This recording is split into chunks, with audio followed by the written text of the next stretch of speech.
mixing 6 and 8s? Right now. But we have a couple new things today. We have from open that 6-count circle. Okay.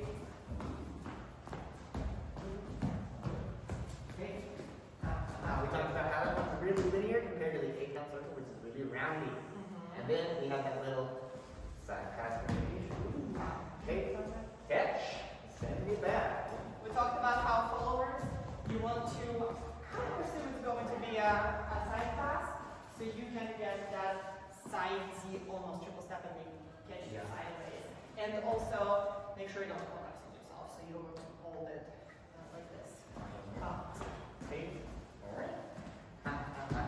We talked about